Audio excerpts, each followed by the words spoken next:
একদম বাস্তব ঘটনা মন দিয়ে শুনি। এক বাবা মা তাদের অনেক অভাব, আজকে ছেলেগুলোকে মানুষের মতো মানুষ করেছে। সেই ছেলেগুলো এখন বড় বড় কোম্পানিতে চাকরি করে আর আমেরিকাতে ফ্ল্যাট নিয়ে ভাড়া আছে।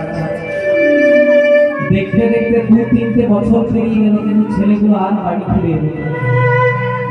বাবা মা প্রত্যেকদিন ফোন করে, খোকারে অনেকদিন তো হলো, একবার করে আয় না খোকা। এই বাবাটাকে বাবা বলবি, মাটাকে মা বলবি, চিন্তা নেই, বেশি দিন আটকে আমরা চলে যাবে। ছেলেগুলো বললো, বাবা আমরা তো 2 ভাই একই কোম্পানিতে চাকরি করি, তাই সহজে ছুটি মেলে না। এরপরে মাসে যাবো, তারপরে মাসে যাবো, এই করতে করতে ছেলেগুলো এলো না। কিন্তু মায়ের একদিন একটা দুরারোগ্য ব্যাধি হয়ে গেল। যখন ডাক্তারের কাছে গেছে, বাবার হাত থেকে ধরে পড়ে, তখন ডাক্তার বলতে, শুনুন না, আপনার স্ত্রী আর বেশি দিন বাঁচবে না, যতদিন বাঁচবে বাড়ি নিয়ে যান, আর যত যত কাছের মানুষ আছে অন্তত মারা যাওয়ার আগে অন্তত শেষে দেখাটা দেখিয়ে দেবে। যেই না বলেছে, আজকে মা ছলো ছলো নয়নে বাবার হাত থেকে ধরে বলছে, শুনি আমার অন্য কাউকে দরকার নাই, যে ছেলেগুলোকে 10 মাস 10 দিন গর্ভে রেখেছিলাম অন্তত ওদেরকে দেখে দাও, ওদেরকে রেখে যেন শান্তিতে মরতে পারি।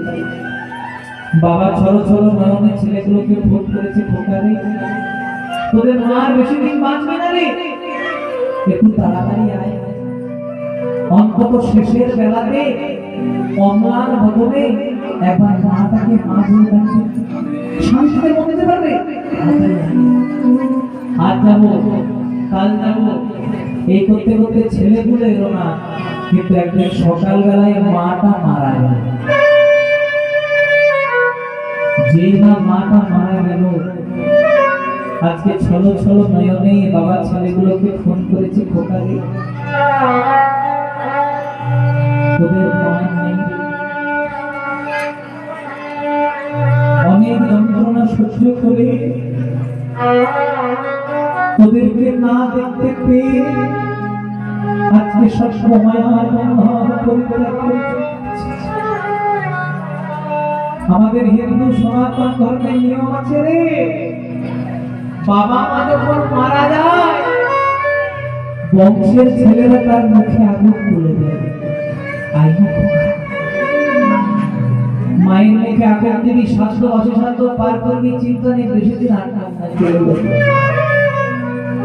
ছেলেগুলো বললো, বাবা আমরা তো আমেরিকাতে থাকি, ভারতে যেতে গেলে